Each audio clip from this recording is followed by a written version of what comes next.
களத்துல விஜய் அவர்கள் இல்ல, அவரு நடிகரு, அவருக்கு மக்கள் செல்வாக்கு இல்லன்னா தைரியம் இருந்தா முக ஸ்டாலின் ஐயா பெரம்பூர்ல தான் பையனை தானே அமைச்சிருக்கணும். தம்பி அவங்க தாத்தா காலத்து தொகுதியில போய் நின்றுட்டாரு.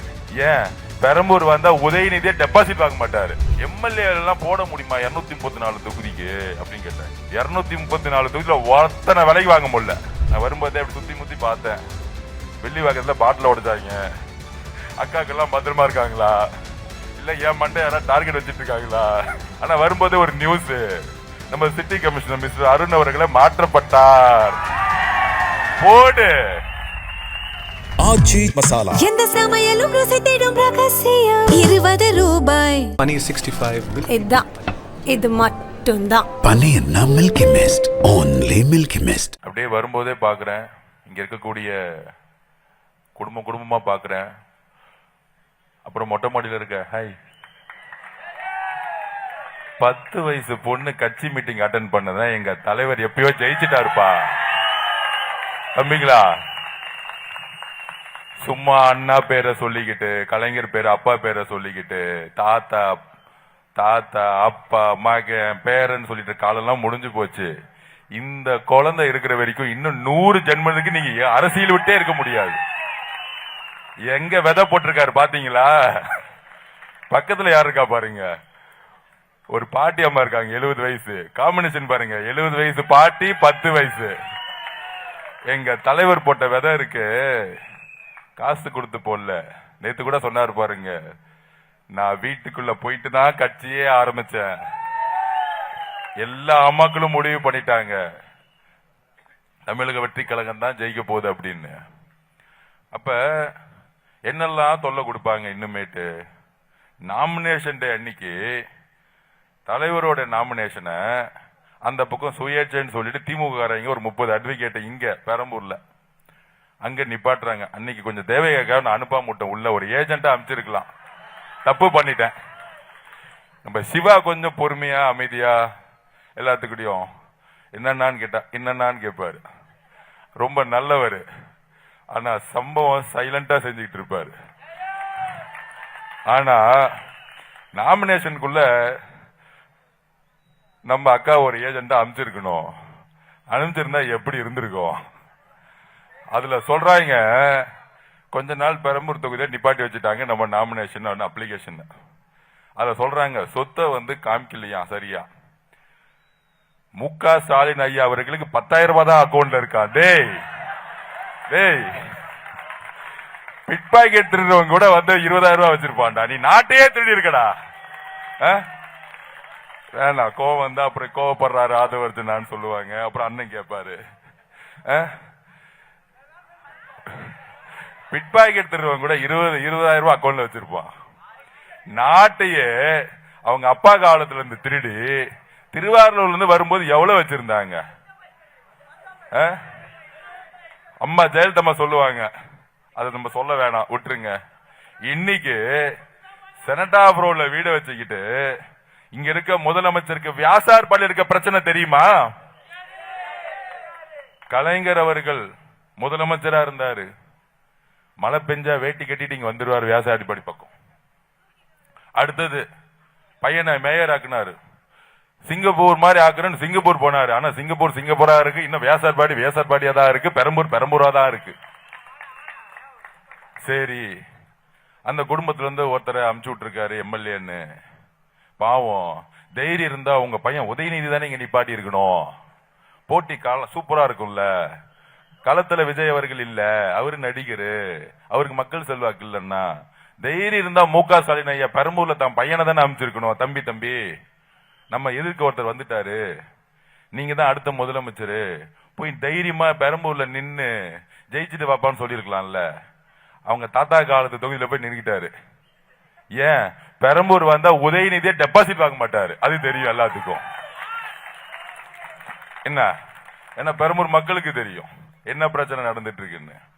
அப்படி நாமினேஷன்ல பிரச்சனை பண்ணி அது தாக்கல் சக்சஸ்ஃபுல்லா முடிஞ்ச உடனே சிவா சாருக்கு அடிச்சேன், அண்ணே வாங்க, தலைவர் தமிழ்நாடு முழுசும் அன்னைக்கு ஒரு பெரிய சம்பவம் பண்ணிட்டு இருக்காரு. திருநெல்வேலி போனாரு, தூத்துக்குடி போனாரு. அங்க இருக்க கடல் எல்லாம் ரோட்டுக்கு வந்துட்டாங்க மக்கள் கூட்டத்துல.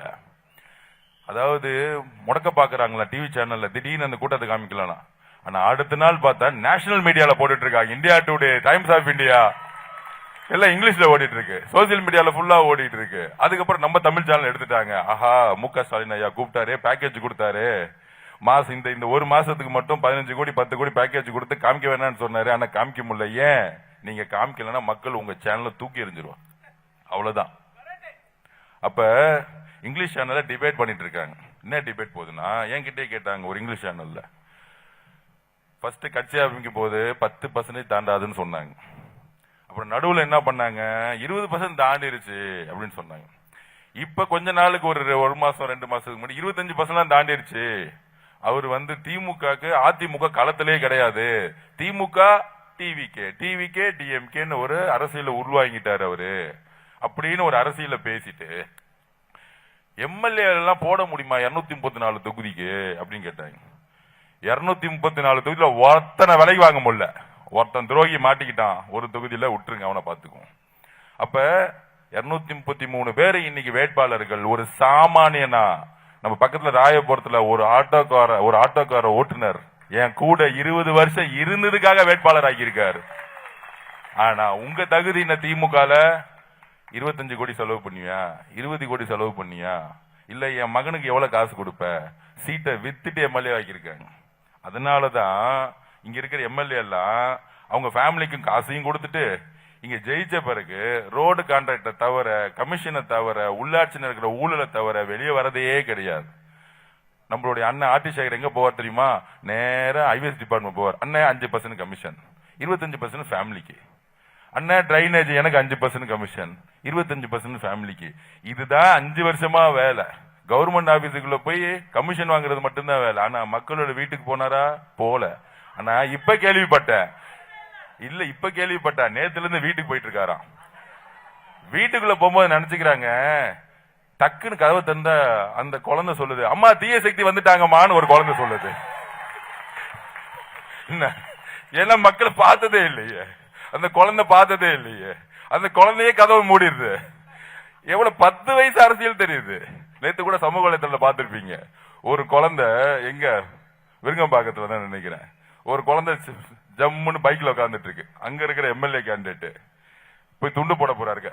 என்ன துண்டு? டிஎம்கே துண்டு. அந்த பையன் சொல்றான், 10 வயசு பையன், நான் டிவிக்கு 10 வயசு குழந்தை பஞ்சு மிட்டாய் சாப்பிட்டு டிவிக்கு அரசியல் பேசிட்டு இருக்குப்பா. இது அண்ணா எம்ஜிஆர் உருவாக்கினது 50 வருஷம் கழிச்சு எங்க தலைவர் உருவாக்கி இருக்காரு. இதுதான் மாற்றம். அதுக்கு பாருங்க, திமுக காரனுடைய எம்எல்ஏ கேண்டிடேட் பாருங்க, நானும் நீனும் போட்டி வச்சுக்கலாமா? நான் பேசுறேன் திமுக பத்தி, நீ டிவிகே பத்தி பேசி, நீங்க ஜெயிச்சிட்டேன்னா துண்ட மாத்திக்கிறேன்னு. திமுக எம்எல்ஏ கேண்டோட நிலைமைய பாத்தீங்களா? யாரு கூட போட்டி போட்டு இருக்காங்க கேட்டா நமக்கு அரசியல் தெரியாதுங்கிறாங்க. வரும்போதே ஒரு நல்ல செய்தி. நான் வரும்போதே அப்படி சுத்தி முத்தி பார்த்தேன். வெள்ளிவாக்கத்துல பாட்டில உடைச்சாங்க. அக்காக்கெல்லாம் பத்திரமா இருக்காங்களா? இல்ல என் மண்டை யாராவது டார்கெட் வச்சிட்டு இருக்காங்களா? இல்ல சிவா வச்சிட்டு இருக்காங்களான்னு. ஆனா வரும்போது ஒரு நியூஸ், நம்ம சிட்டி கமிஷனர் மிஸ்டர் அருண் அவர்களை மாற்றப்பட்டார். போடு தெரிஞ்சிருச்சு. யார் யாரெல்லாம் திமுக குடும்பத்துக்கு விசுவாசமா இருந்தாங்களோ, முதலமைச்சர் அண்ணன் வர போறாரு, போலீஸ்ல அட்டென்ஷன் ஆயிட்டாங்க இன்னைக்கு. அப்புறம் தான் பார்த்தேன், மொட்டை மாடல நம்ம ஒரு அண்ணன், போலீஸ் அண்ணன் வணக்கம் தேங்க்யூண்ணே. அப்புறம் இந்த பக்கம் லெப்ட்ல ஒரு போலீஸ் அண்ணன் மாடியுமே கண்காணிச்சிட்டு இருக்காங்க. பாட்டில் வராது, நம்ம இப்ப என்ன வேணா பேசலாம், பழைய முதலமைச்சரை பத்தி என்ன வேணா பேசிக்கலாம். பாட்டில் அடிச்சாலும் பிரச்சனை இல்ல, ரத்தம் வாங்கிட்டே நம்ம பேசுவோம், நமக்கு எந்த பிரச்சனையும் இல்ல. அப்ப டக்குன்னு ஏன் காவல்துறை கரெக்டா இருக்குன்னா, நம்ம போய் தேர்தல் கமிஷன் சொன்னோம், எல்லாம் பக்காவா. எங்க வர வேண்டியது? அங்க வில்லிவாக்க டி நகர் போக வேண்டியது. 3 மணி நேரம் பர்மிஷன் கொடுத்துட்டு திடீர்னு முக ஸ்டாலின் ஐயா சிட்டி கமிஷனுக்கு போன் பண்ணி, இல்ல அவருக்கு 1 மணி நேரம் கொடு, அவர் சேரவே முடியாது, சேர்ந்துட்டா உங்க டைம் முடிஞ்சிச்சு, நீ கிளம்பிடு. இந்த காவல்துறை வச்சுக்கிட்டு எப்படி அரசியல் செய்ய முடியும்? நேர்மையான அதிகாரின்னு கேட்டோம். டிஜிபிய மாத்தினாங்க, கமிஷன் எல்லா கமிஷனும் மாத்தினாங்க, சீஃப் செக்ரட்டரிய மாத்தினாங்க, இன்னைக்கு கமிஷனரை மாத்திட்டாங்க.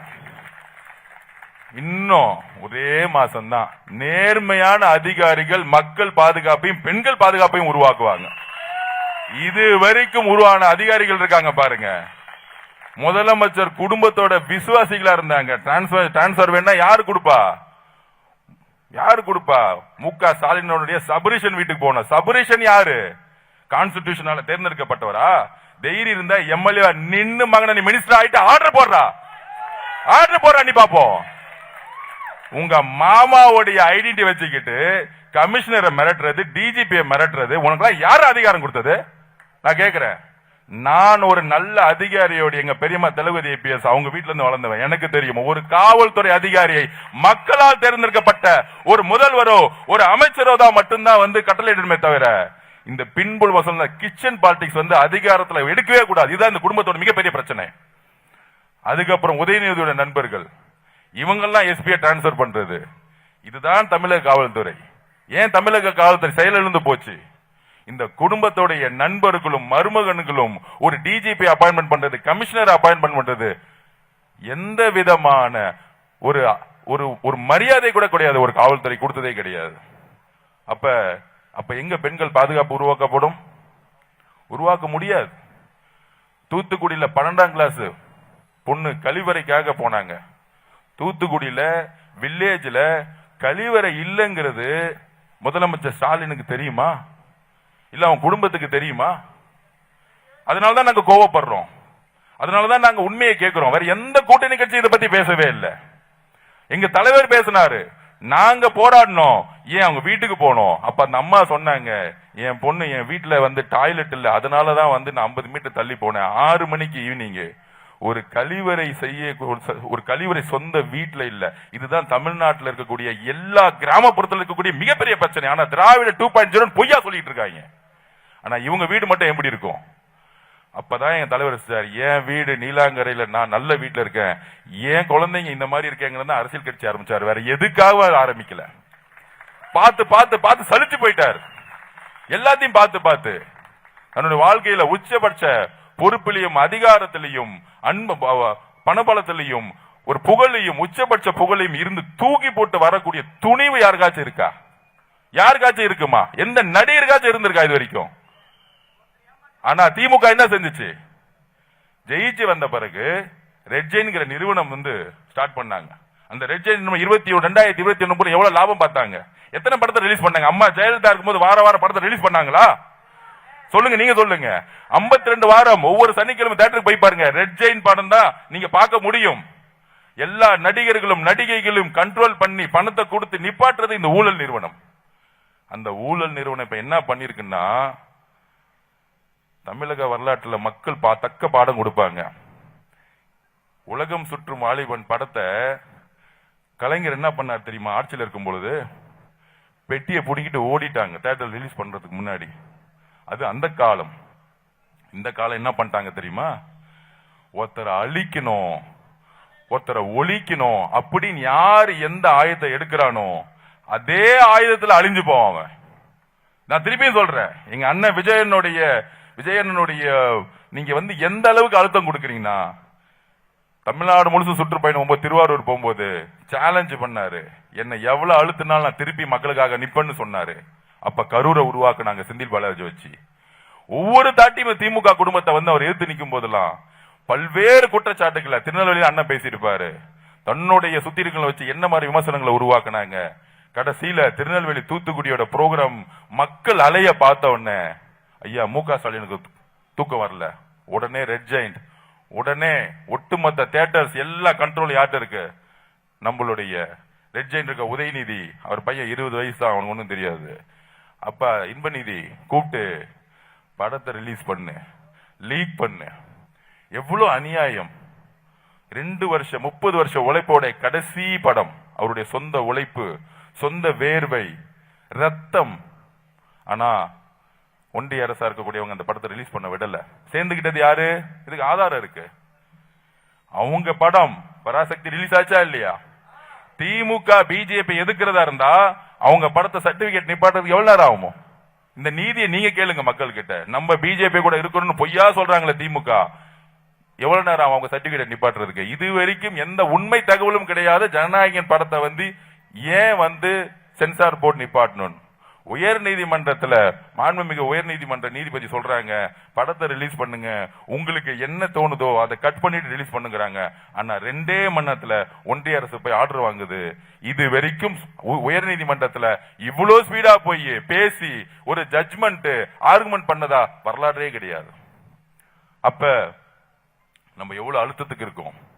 ஒரு தலைவர் நல்லது செய்யறதுக்காக தன்னுடைய எல்லாத்தையும் தூக்கி போட்டு மக்களுக்காக நிக்கும் பொழுது ஏன் அவருக்கு அழுத்தம் கொடுக்கறாங்க? ஏன்னா அதிமுக வலுவிழந்து அவங்க 3வது இடத்துக்கு போய் ஒரு எதிரியே கிடையாது. அவங்களுக்கு ஒரே வலிமையான எதிரி யார் தெரியுமா? நம்மளுடைய தலைவர் விஜய் அவர்கள். என்னடா ஒன்றிய அரசு அழுத்தம் கொடுக்குது, பிஜேபி மிரட்டுது, ஆனா அவர் கூட்டணி வைக்கல. எப்ப பார்த்தாலும் சொல்லுவாங்களே, நீங்க ப்ரூவ் பண்ணுங்க, அன்ப்ரூவன், நீங்க யாருன்னு காமிங்க. அதனாலதான் டிக்ளேர் பண்ண 234 தொகுதி நான் தனியா நின்று காமிக்கிறேன் பாரு. அப்ப இன்னைக்கு வேட்பாளர்கள் போயிட்டு இருக்காங்க. அந்த வேட்பாளர்கள் பார்த்திருக்கீங்களா? நாமினேஷன் 5000 பேர் பொதுமக்கள் கூட போயிட்டு இருக்காங்க. ₹1 செலவு பண்ணல. நான் பிரச்சாரத்துக்கு நேத்து பெரம்பூர் தொகுதியில நேத்து காலையில ஃபுல்லா நடந்தேன். ஒவ்வொரு வீட்லயும் குடும்பமா வெளியே வராங்க. தமிழக மக்களே, திமுக மு.க. ஸ்டாலின் அவர்களே, உங்களுடைய கடைசி நம்பிக்கை 10,000 ரூபாய் ஓட்டு கொடுக்கிறது பெரம்பூர்ல, அவ்வளவுதான். அதை வாங்கிக்கிட்டு நம்ம ஒன்னே ஒண்ணு கொடுப்போம் மக்களுக்கு. என்ன தெரியுமா? ₹2 விசில வீட்டுல போய் கொடுத்துருங்க. ₹2 விசில் போதும். 10,000 ரூபாயா ₹2 விசிலா? அவன் கொடுத்துட்டு போகும்போது ஒரு விசில் அந்த வீட்டுல இருந்து அடிச்சா முடிஞ்சிச்சு, சப்ஜெக்ட் முடிஞ்சிச்சு. வேற எதுவுமே பேச வேணாம். திமுக பார்த்து எதுவுமே பேச வேணாம். 10,000 ரூபாய் இங்க, அடுத்து வில்லிவாக்கம் 10,000 ரூபாய். வில்லிவாக்கத்துல ஃபர்ஸ்ட் மருமகன் சபரீஷ் வந்துட்டாரு. இல்ல நாங்கெல்லாம் ஜெயிப்போம், விஜய் அவர்கள்லாம் போட்டியே இல்ல. தம்பி நீ யாரு? நான் கேக்குறேன், நீ யாரு? எம்.கே. ஸ்டாலின், எம்.கே.எஸ் இனிஷியல் எடுத்தா நீ யாரு? ரோட்ல வாயில வந்தது விட்டுருங்க, எனக்கு ஏதோ வருது, யாருன்னு கூட தெரியாது. அவன நாங்கெல்லாம் நின்னு மக்கள் கிட்ட நின்னு 10 மணி நேரம் 15 மணி நேரம் வேர்வை சிந்தி மக்கள் நின்னுட்டு இருக்கோம். ஒரு பிரச்சனை ரோட்ல நிக்கிறோம், அட்டி வாங்குறோம். எங்களுக்கு எதிராக கரூர்ல எங்க மக்களை நீங்க கொன்னாலும் நாங்க தைரியமா நிக்கிறோம். ஒன்றிய அரசு பிரச்சனை பண்ணாலும் நாங்க தைரியமா நிக்கிறோம். ஆனா நீ கூட்டு சதி. டெல்லியில அரவிந்த் கெஜ்ரிவால் அவர்களை ஒரு 100 கோடி ரூபாய் ஊழல் கேஸ்ல உண்டு இல்லைனாக்கி 8 மினிஸ்டர் அரெஸ்ட் பண்ணாங்க. 100 கோடி ரூபாய் குற்றச்சாட்டு. இங்க குற்றச்சாட்டா இருக்கு. ஒவ்வொரு டிபார்ட்மெண்ட்லயும் நேருவா 2000 கோடி, செந்தில் பாலாஜி போயிருச்சு, அது நம்பரே கிடையாது. இந்த பணம் மொத்த பணம் எங்க போகுது? முதலமைச்சர் மு.க. ஸ்டாலினுடைய சபரீஷன், இன்னொன்னு உதயநிதி, 50-50 பிரிச்சுக்கிட்டாங்க. அப்படி இருக்கக்கூடிய 5 அமைச்சர்கள் தான் கூட இருப்பாங்க. ஏவா வேலு, செந்தில் பாலாஜி, அவரெல்லாம் இல்லப்பா, சீன்லே இல்ல, விட்டுருங்க. அவ்வளவு பெரிய ஆள்லாம் கிடையாது. அவரெல்லாம் இப்ப அப்படியே அன்னைக்கு பாருங்க, டக்குன்னு பேட்டி கொடுக்கும். அது வரைக்கும் ஒரு மாசத்துக்கு முன்னாடி எல்லாம் அதெல்லாம் யாருப்பா களத்திலே இல்ல. அன்னைக்கு பேட்டி கேட்கறாங்க, டக்குன்னு மைக் கொடுக்கும்போது, ஏங்க சென்னையில திமுகவுக்கும் அதிமுக தாங்க சண்டை, ஏங்க டிவிக்கே பத்தி பேசிட்டு இருக்கீங்க? பயம் வந்துருச்சுல்ல. இதுக்குதான் வச்சுக்க கூடாது. அண்ணன் விஜய் அண்ணன் மேல வச்சுக்கிட்டா, விஜய தொட்டா அவ்வளவுதான். So Sekar Babu north Madras out. எங்க வில்லிவாக்கத்துல ஆதவர்ஜுனா ஒட்டுமொத்த நார்த் மெட்ராஸ்ல சென்னைக்கே முகமா மாறிட்டாரு அண்ணன் விஜய் அண்ணன். ஒட்டுமொத்த சென்னை வாஷ் அவுட். நீங்க நம்புறீங்களோ இல்லையோ, இன்னைக்கு 14 தொகுதி 13-14 தொகுதி லீடிங்ல இருக்கும். இன்னைக்கு திமுகவுடைய எங்கேயாச்சும் பிரச்சாரம் பண்ணி பாத்திருக்கீங்களா? 21 எப்படி பிரச்சாரம் நடக்கும்? எங்க பார்த்தாலும் தெரிவாங்க. ஆனா இங்க எங்க பார்த்தாலும் இல்ல. ஏன் தெரியுமா? கதவு மூட்டாங்க. வீட்டுக்குள்ள போனா பார்க்கும் போதே ஒரு முறை வருது. ஏன்? நம்ம ஊர் எம்எல்ஏ காணும் 5 வருஷமா.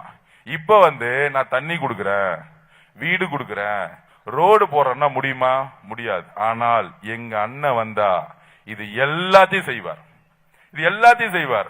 உடனே ஒரு கேள்வி சிவா அண்ணனை பார்த்து கேட்டாராம். இல்ல உங்க தலைவர் விஜய் அண்ணன் பார்க்கவே முடியாது, அவர் அங்க இருப்பாரு, ரொம்ப பிஸி. ஐயா, இந்த தேர்தல் கமிஷன் பர்மிஷன் கொடுத்தோன்னே ஒவ்வொரு நாளும் ஒவ்வொரு ஊரும் நடந்துகிட்டு சைக்கிள் போயிட்டு இருக்காரு. இத்தனை நாள் நீ முடக்கிட்டு இருந்த. அந்த சைக்கிள் போலான்னு பார்த்தா கூட உடமாட்டேங்கிறாங்க. அவர் இப்படி தள்ளி விட்டுட்டு இருக்காங்க. எங்களுடைய பிரச்சனை வரக்கூடாதுன்னு இல்ல, இந்த காவல்துறை இதுவரைக்கும் நேர்மையா இருந்ததில்லை. அப்ப ஒரு எம்எல்ஏ வரும் பொழுது எங்க கிட்ட அண்ணன் சொன்னாரு, எம்எல்ஏ ஆபீஸ ஒரு பெரிய ஆபீஸா போடுங்க, ஒவ்வொரு மாதமும் மக்களுடைய குறையை தனிப்பட்ட முறையில் தொகுதியில கேட்பேன்னு சொல்லியிருக்காரு எங்க அண்ணன். இதுதான் உண்மை, இதுதான் உண்மை. பெரம்பூர் தொகுதிய ஒரு மாடலா மாத்தார். வியாசார்பாடி சேரிங்கிறதே இருக்காது. இத்தனை ஸ்லம்ஸ் கிளியர் போர்டுன்னு 50 வருஷமா உருட்டிட்டு இருக்காங்க. எல்லா வீடுகளும் புனரமைக்கப்பட்டு ஒரு நல்ல வசதியான வீடா மாத்துவார். எல்லா இடத்திலும் குழாய்க்கு தண்ணீர் கொடுப்பார். எல்லா வீட்டுக்கும் முதல்ல குழாயில தண்ணி கொடுக்கணும். இந்த வாட்டர் டேங்க் வாங்கி வாங்கி வாங்கி வாங்கி காலம் உள்ள போயிருச்சு. அப்ப ஒரு தண்ணி கூட கேன வாட்டர் வாங்கி எத்தனை காலம் நம்ம செலவு பண்ணிட்டு இருப்போம். டெல்லிலாம் போனீங்கன்னா எல்லா வீட்டிலும் குழாய் இருக்கும். அந்த மாதிரி வீட்டுக்கு வீட்டுக்கு குடி தண்ணீர் குழாயில கிடைக்கணும். நல்ல ரோடு இருக்கணும். தண்ணி வந்தா, மழை கால தண்ணி வந்தா கழிவு நீரும் குடிநீரும் கலக்க கூடாது. இந்த இவங்களுக்கு எல்லாம் தெரியுமா? மு.க. ஸ்டாலினுடைய மருமகனுக்கோ மகனுக்கோ இல்ல பேரனுக்கோ மழை வந்தா கழிவு நீரோட மஞ்சள் கலர் தண்ணி வருதுன்னு இவங்களுக்கு தான் தெரியுமா? என்னைக்காச்சும் அப்படி ஒரு ஸ்மெல்லு பார்த்திருப்பாங்களா? ஆனால் எங்க அண்ணன் வறுமையிலிருந்தா மேல வந்திருக்கிறார். அதை முதல் தெரிஞ்சுக்கோங்க. வறுமைனா எங்க அண்ணனுக்கு எல்லாம் தெரியும். அப்ப இந்த பெரம்பூர் தொகுதி மக்கள் எங்க பார்த்தாலும் தெரியாத பல எம்எல்ஏ இருக்காரு, அவரெல்லாம் மறந்துருங்க. நம்மளுடைய சேவை என்னன்னா, பூத்து பூத்தா வீடு வீடா நம்ம எல்லாரும் போகணும். போயிட்டு விசில கொடுத்துட்டு எங்க அண்ணன் உங்களோட எப்பயும் இருப்பாரு, தமிழ்நாட்டுடைய ஒரு மாடல் தொகுதியா மாறுங்கிறத ஒரு உறுதி கொடுப்போம். அப்புறம் நான் சொன்ன மாதிரி இந்த ரெட் ஜெயின் நிறுவனம் எந்த அளவுக்கு போயிருச்சுன்னா, ஜனநாயகன் படத்தை லீக் பண்ணி அவரை மனசை உடையிற அளவுக்கு அவரை அள வைக்கணும். அவர் எப்ப பார்த்தாலும் அவர் கண்ணீர் சிந்தணும். எத்தனை இடத்துல தஞ்சாவூர்ல நின்று திடீர்னு கண் கலங்கிட்டாரு. எவ்வளவு அழுத்தம், எவ்வளவு அவதூறு. 200 பேர் 300 பேர் காசை கொடுத்து யூடியூப்ல திட்டுறது, டிவில திட்டுறது. என்ன செஞ்சார் நீங்க கேளுங்க. நீங்களுக்கு நீதி வேணும். என்ன செஞ்சார்? அவர் தப்பு செஞ்சாரா? வாழ்க்கையில எந்த விதமான ப்ரொஃபஷனல்ஸ், ஒரு டாக்டர் 5 லட்சம் ரூபாய் சம்பளத்தை விட்டுட்டு டக்குன்னு அரசியல் வருவாங்களா? ரொம்ப கஷ்டம். அந்த வாழ்க்கையை விட்டுட்டு வெளியே வர்றது ரொம்ப கஷ்டம். இந்த மாதிரி சண்டை போட்டுக்கிட்டு கோர்ட்ல போய் நின்னுக்கிட்டு, டெல்லியில போய் சிபிஐல போய் நின்னுக்கிட்டு, அன்னைக்கு மலேசியால பாக்குறமே எத்தனை லட்சம் பேர் வந்து நிக்கிறாங்க. ஒரு மலேசியன் கவர்மெண்ட் அவர் எப்படி கூட்டிட்டு போய் காமிக்குது? அந்த மாதிரி ஒரு புகழோட உச்சத்துல இருந்துட்டு எல்லாரும் தூக்கி போட்டு இன்னைக்கு ரோட்ல வந்து நிக்கிறாருன்னா, 20 வருஷமா அவருக்கு ஒரு மனசுல ஒரு உறுதி இருக்கு. தாய்மார்களுடைய கண்ணீரை துடைக்கணும். பெரம்பூர்ல எங்க பார்த்தாலும் ட்ரக்ஸ் கல்ச்சர் இருக்கு. ஒவ்வொரு குழந்தையும் ட்ரக்ஸ் எடுத்துக்கிட்டு இருக்காங்க. குடி 25,000 ரூபாய், 25,000 கோடி வந்து 2021 டாஸ்மார்க் சேல்ஸ் இருந்துச்சு. அப்ப என்ன சொன்னார் மு.க. ஸ்டாலின் அவர்கள்? நான் வந்தா படிப்படியா ஒட்டுமொத்தமா மதுவை வந்து ஒழிச்சிருவேன். ஆனால் இன்னைக்கு எத்தனை ஆயிரம் கோடி? 60,000 கோடி ரூபாய் சேல்ஸ் இருக்கு. இன்னைக்கு போன கவர்மெண்டோட கிட்டத்தட்ட 2-3 மடங்கு சேல்ஸ் இன்க்ரீஸ் பண்ணிருக்காங்க. அதோட பாதிப்பு யாருக்கிட்ட இருக்கு? தமிழக பெண்கள் கிட்ட இருக்கு. தமிழக பெண்களுக்கு பாதுகாப்பு ஏன் தெரியுமா இல்ல? ட்ரக்ஸ் எடுக்கிறவனும், தண்ணி அடிக்கிறவங்களும், மது எடுக்கிறவங்களும் எடுத்த உடனே பெண்களுடைய பாதுகாப்புக்கு அச்சுறுத்தலா இருப்பாங்க. பாலியல் பாதுகாப்பை அதிகமா உருவாக்குவாங்க. இது வரைக்கும் அது ஆணவங்கள்லாம் குற்றவாளிகளை பாருங்க, இது 2த்துல பழக்கத்துல இருந்திருப்பாங்க. அப்ப தமிழர்களுடைய பெண்களுடைய பாதுகாப்பு எங்க இருக்குன்னா, இந்த ட்ரக்ஸையும் கஞ்சாவையும் மதுவையும் ஒழிக்கிறதுல தான் இருக்கு அதிகமா. ஆனா அதுக்கான ஏதாச்சும் பணிகள் இருக்கா? ஒண்ணுமே கிடையாது. இதெல்லாம் தட்டி கேட்கும் போது எங்க அண்ணன் ஜனநாயகன் படத்தை இன்னைக்கு ஒரு இல்லீகலா ரிலீஸ் பண்ணிட்டு, இன்னைக்கு சினிமா இண்டஸ்ட்ரி, இந்தியாவுடைய சினிமா இண்டஸ்ட்ரி இந்த வரலாற்றிலே நடந்தது இல்ல. எழுதி வச்சுக்கோங்க, வரலாற்றிலே நடந்தது இல்ல. அந்த காலத்துல கலைஞர் பெட்டியை தூக்கிட்டு ஓடார். உலகம் சுற்றும் வாலிபன் பெட்டியை தூக்கிட்டு ஓடினாங்க, ரிலீஸ் பண்ணக்கூடாதுன்னு. அந்த பயம் உங்ககிட்ட கவர்மெண்ட் இருக்கு.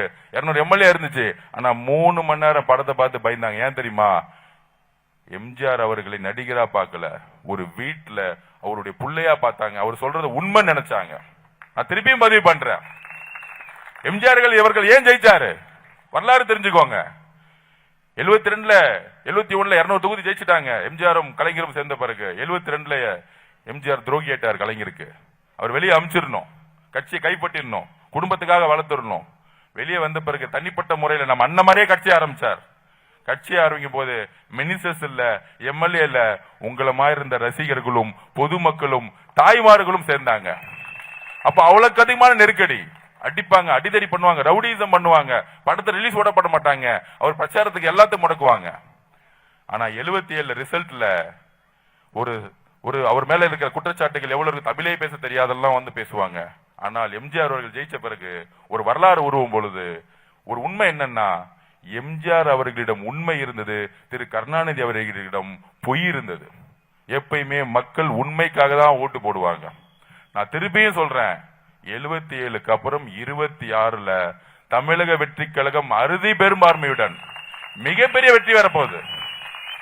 மக்கள் அலைன்னு சொல்லுவாங்க, இத இட்ஸ் a people மூவ்மெண்ட் சொல்லுவோம், ஃபேமிலி வேவ்னு சொல்லுவாங்க. இந்த ஃபேமிலி வேவ் எங்க நடக்கும்னா 50 வருஷத்துக்கு ஒரு தாட்டி நடக்கும் வரலாற்றுல. இதை வந்து நிறைய பேர் அண்டர் எஸ்டிமேட் பண்றாங்க. நான் திருப்பி ஓப்பனா சொல்றேன், 10 நாள் தான் இருக்கு எலெக்ஷனுக்கு. இப்ப கூட நான் தைரியமா சொல்றேன், அதுதான் திருநெல்வேலி தூத்துக்குடியோடைய மக்களுடைய ஒவ்வொரு குடும்பத்தோடைய வெளிப்பாடு. 70% பெண்கள் தலைவரை பார்க்க வராங்க. அதுல பெண்கள் தான் இந்த கட்சியோட கட்டமைப்பே. தாய்மார்கள் அந்த கட்சியை உருவாக்குனது, நம்மளாம் கிடையாது. தாய்மார்கள் அவரை தன்னுடைய பிள்ளையா நினைக்கிறாங்க. இது நான் வில்லிவாக்கத்துல பார்த்தேன், பெரம்பூர்ல பார்த்தேன். நான் எந்த தெருவில் போறேனோ எல்லா கதவுகளும் திறக்கப்பட்டு அம்மா, அக்கா, தங்கை, அப்பா முதற்கொண்டு குட்டி குழந்தைங்க கொண்டு, அண்ணே விஜய் அண்ணா பத்திரமா பாத்துக்குவாங்க, நீங்க கூட இருங்க, நீங்க ஜெயிப்பீங்க, விஜய் அண்ணா முதலமைச்சராக சொல்லக்கூடிய வலிமை எங்க இருக்குன்னா, அவங்க தன்னுடைய பிள்ளையாவும் அன்பாவும் நம்பிக்கையாவும் பாக்குறாங்க. திமுக அந்த நம்பிக்கையும் இல்ல, எதுவுமே இல்ல. கடைசி ஆயுதம் என்ன திமுக? ஆல்ரெடி நியூஸ் வந்துருச்சு, பெரம்பூர்ல 10,000 ரூபாய் கொடுப்பாங்க. அப்படியே பேக்கேஜ் வில்லிவாக்கத்துக்கு அமிச்சுட்டாங்க 10,000 ரூபாய். ஃபர்ஸ்ட் எனிமி அண்ணன், ரெண்டாவது எனிமி நானு. நான் ஓப்பனாவே டிக்ளேர் பண்ணிட்டேன், வில்லிவாக்கத்துல 1 ரூபாய் எங்க அம்மாக்கு காசு கொடுக்க மாட்டேன். அங்க நிக்கிறதா எங்க அம்மா தானே வீட்டுல, நான் எதுக்கு காசு கொடுக்கணும்? எங்க அக்காக்கு நான் எதுக்கு காசு கொடுக்கணும்? என் தங்கச்சிக்கு நான் எதுக்கு காசு கொடுக்கணும்? அதேதான் எங்க அண்ணன் இங்க பெரம்பூர்ல 1 ரூபாய் காசு கொடுக்க மாட்டாரு. ஏன்னா அவங்க பிள்ளைங்க நிக்குது, பிள்ளைங்க யாராச்சும் காசு கொடுப்பாங்களா?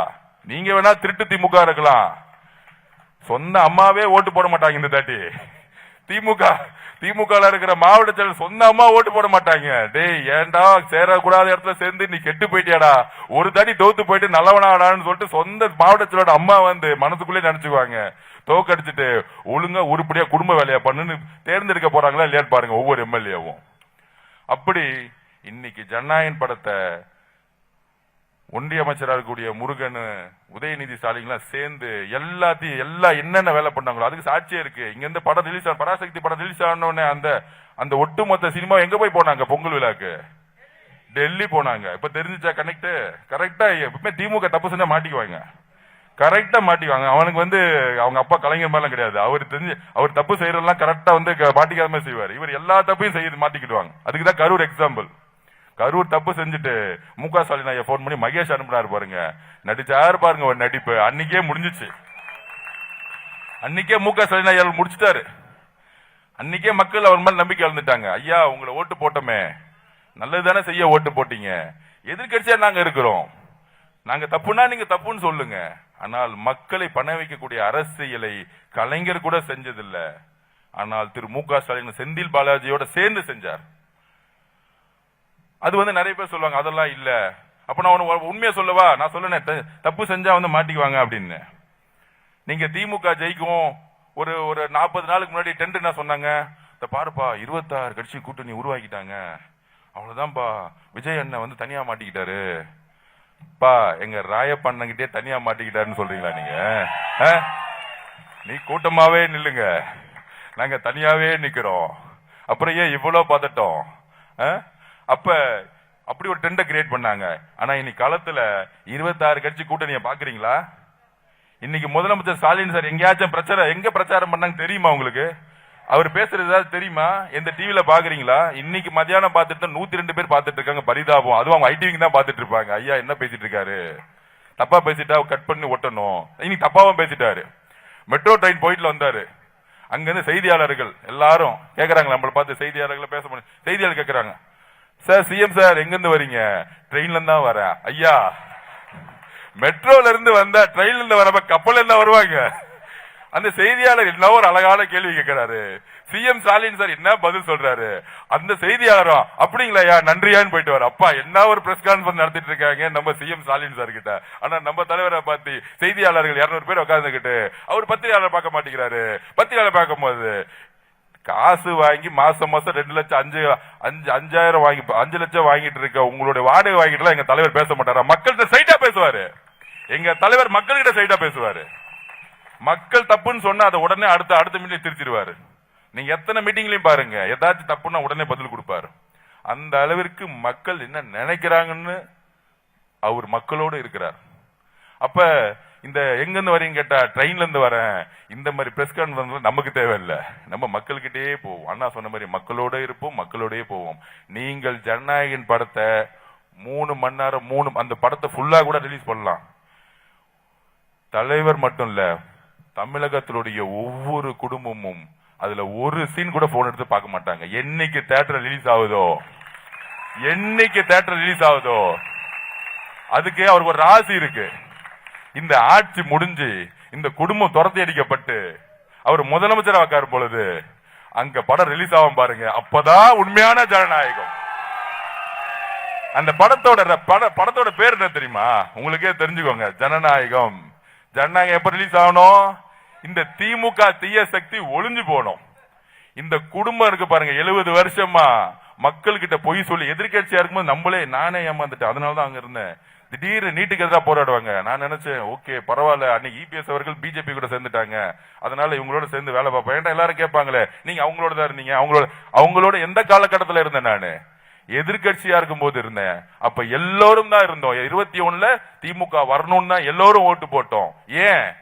ஒரு பாலியல் பலாத்கார பிரச்சனைனா முக ஸ்டாலின் அவர்கள் எதிர்கட்சி தலைவரை போய் கொஸ்டின் கேட்பாரு. நீட்டு பிரச்சனைனா ஒன்றிய அரசுக்கு எதிராக கொஸ்டின் கேட்பாரு. 8 வழி சாலைனா விவசாயிகளுக்காக போராடுவாரு. ஆனா ஜெயிச்ச பிறகு டாஸ்மார்க்கு எதிராக போராடுவாரு, கஞ்சாக்கு எதிராக போராடுவாரு, பொள்ளாச்சியில பாலியல் பலாத்காரத்துக்கு எதிராக போராடுவாரு. ஆனா பொள்ளாச்சியில போராடின முக ஸ்டாலின் அவர்கள் தூத்துக்குடியில கழிவறை இல்லாமல் கற்பழிக்கப்பட்டு கொன்ன ஒரு பொண்ணுக்கு வீட்டுக்கு கூட போல. பாத்தீங்களா? இதுதான். இத நான் 1 மாசத்திலே புரிஞ்சுக்கிட்டேன். இவங்க போற வழி தப்பு.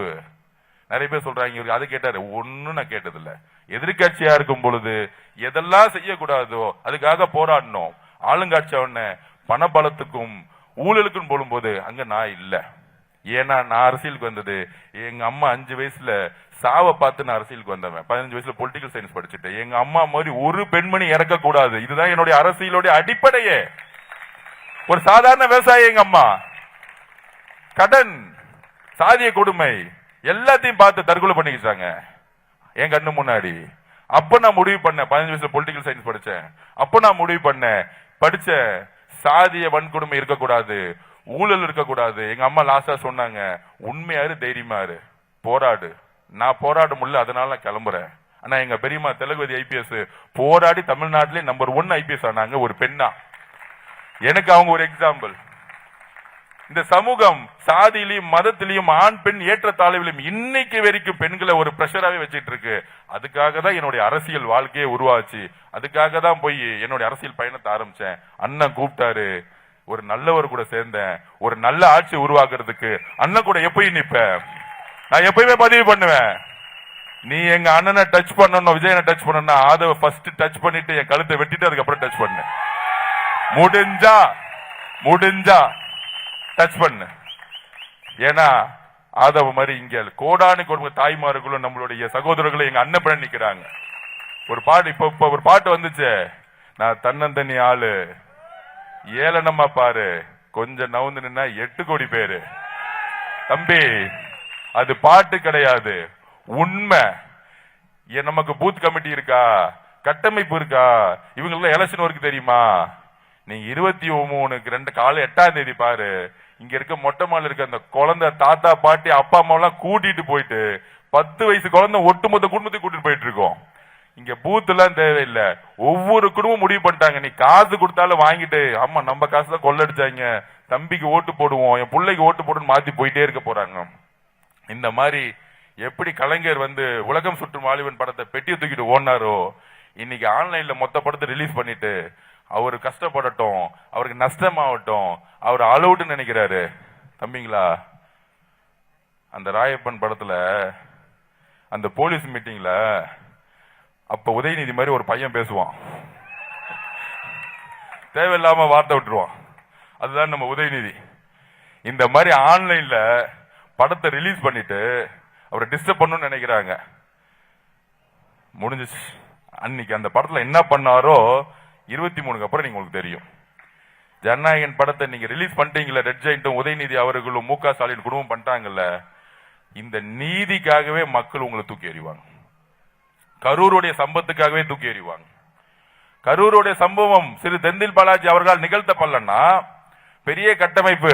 செந்தில் பாலாஜிக்கு எத்தனை ஆயிரம் கோடி இருக்கு? 10 ரூபாய் பாட்டில் வித்து எத்தனை ஆயிரம் கோடி பணம் இருக்கு? 1000 கோடி, 2000 கோடி, 3000 கோடி. ஏன் கரூர்ல சொந்த ஊரை விட்டுட்டு கோயம்புத்தூர் ஒன்னாரு?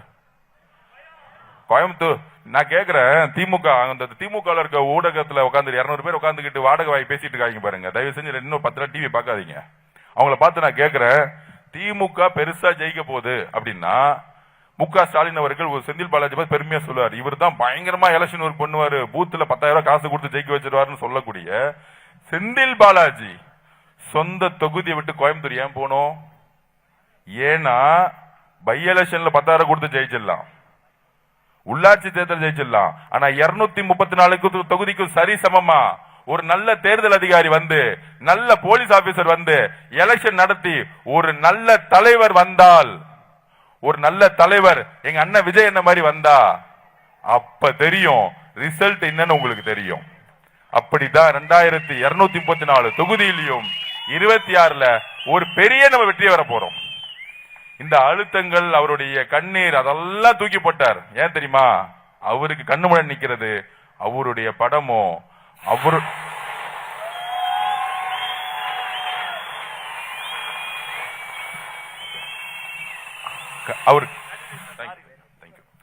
அவருக்கு கண்ணு முன்னாடி நிக்கிறது அவருடைய படமோ இல்ல அவருடைய விமர்சனமா கிடையாது. தூத்துக்குடியில என் தங்கை கொல்லப்படும் பொழுது இந்த அரசு என்ன செஞ்சுச்சு? ஒரு விவசாயி நெல்லை விற்க முடியும் போது இன்னைக்கு ஊழல் இருக்காங்களே, இந்த அரசு என்ன செஞ்சுச்சு? அப்ப ஒட்டுமொத்த தமிழகத்துக்கு மாற்றத்துக்காக வந்திருக்கார். அதுல நிர்வாகம் எப்படி இருக்குன்னா டிக்ளேர் பண்ணிட்டாரு, 1 ரூபாய் நான் தொட மாட்டேன், அரசு நிர்வாகத்திலிருந்து நான் ஊழலே செய்ய மாட்டேன்னு டிக்ளேர் பண்ணிட்டார். சோ அந்த மாதிரி ஒரு வலிமையான தலைவர். லேட்டஸ்டா பாத்தீங்கன்னா சர்வே வந்து டெல்லி இங்க பொய்யா சொல்லிட்டு இருக்கான். நம்மளுடைய சர்வே சொல்லிடுறேன், குறைஞ்சபட்சம் 85 இருந்து 88% தமிழக மக்கள் ஓட்டு போடுவாங்க இந்த எலெக்ஷன்ல. குறைஞ்சபட்சம் 90% அது ரீச் ஆனாலும் நிறைய வாய்ப்புகள் இருக்கு. ஏன்னா பெண்களும் இளைஞர்களும் முதல் முறை எல்லோரும் வந்து ஓட்டு போட போறாங்க. எல்லோரும். அதுல சென்னையில் 55% தாண்டாது, எழுதி வச்சுக்கோங்க. சென்னையில 80% ஓட்டு தாங்க. பெரம்பூர்ல பாத்தீங்கன்னா 90% மேல போயிட்டே இருக்கும். மக்கள் முடிவு பண்ணிட்டாங்க. அவ்வளவு கோவம் இந்த ஆட்சி மேல, இந்த குடும்பத்து மேல அவ்வளவு கோவம். அப்படி தமிழ்நாட்டுல முதல் முறையா 85% இருந்து 88% ஓட் பேங்க் வரும் பொழுது நம்ம தனி பெரும்பான்மையுடன் மிகப்பெரிய ஆட்சி மாற்றத்தை உருவாக்குவோம். பஞ்சாப்ல அப்படிதான் சொன்னாங்க, ஜெயிக்க மாட்டாங்க ஆம் ஆத்மி, சின்ன பசங்க இவங்க ஜெயிப்பாங்களான்னு. அடிச்சு நேஷனல் பார்ட்டி, பிஜேபி, காங்கிரஸ் எல்லாம் அடிச்சுட்டு ஒரு யங் பார்ட்டி வந்து ஜெயிச்சுட்டு போயிருந்தாங்க. இதுதான் களத்துல நடந்துகிட்டு இருக்கு. நான் திருப்பியும் சொல்றேன், குறைந்தபட்சம் மிகப்பெரிய பெரும்பான்மையுடன் நம்ம ஜெயிப்போம். இன்னும் அண்ணன் 7 ஊருக்கு போயிட்டு வந்தா போதும். ஸ்வீப் சொல்ற மாதிரி ஸ்வீப், ஃபேமிலி ஸ்வீப்னு சொல்லுவோம். அதாவது வேவ்னா என்னது? அலை. குடும்ப அலையை உருவாக்கக்கூடிய ஒரு அரசியலை 77க்கு அப்புறம் எம்ஜிஆருக்கு அப்புறம் அண்ணன் அவர்கள் உருவாக்கிட்டாங்க. இது பெரம்பூர்ல இருந்து நம்ம ஆரம்பம், களப்பணி நேத்துல இருந்து ஆரம்பிச்சிடும். நம்மளும் பூத்து பூத்தா ஒரு பூத்துக்கு குறைஞ்சபட்சம் 20 பேர் போங்க. 300 பூத்துன்னா கிட்டத்தட்ட உங்களுக்கு 6000 பேர் கிரவுண்ட்ல இருக்கணும். நீங்க வீடு வீடா போங்க, விசில கொடுங்க, எல்லாம் கொடுங்க. அவன் 10,000 ரூபாய் கொடுக்கட்டும். நம்மளுடைய செலவு 2 ரூபாய் ஒரு விசிலுக்கு, அது போதும்.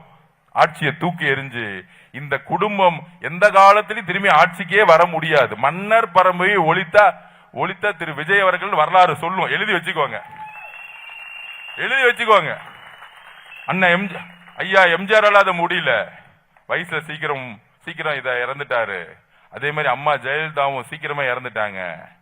ஆனால் அதுக்குதான் 2 பேரும் சேர்த்து வச்சு, ஒன்னு தைரியம், ஒன்னு அன்பு. எம்ஜிஆர் அன்பு, அம்மா ஜெயலலிதா. ஜெயலலிதா அம்மா இல்லாத குறைய அண்ணன் தீர்த்து வைப்பாரு, கவலையே படாது. பெருமை அது இபிஎஸ் எல்லாம் அவங்க எல்லாம் அவுட்டு, அதெல்லாம் விட்டுருங்க. 2 பேரும் சேர்ந்து அந்த உருவத்தை நீங்க பாப்பீங்க. நம்மளுடைய ஆட்சி அதிகாரத்துல மக்கள் முடிவெடுத்துட்டாங்க. நம்மளுடைய களப்பணியை நம்ம செய்வோம். பெரம்பூர்ல ஆரம்பம், சென்ட் ஜார்ஜ் கோட்டையில அண்ணன் உட்காரத்துக்கான வேலையை நம்ம செய்வோங்கிறத உங்கள்கிட்ட கேட்டுக்கிறேன். தேங்க்யூ, நன்றி.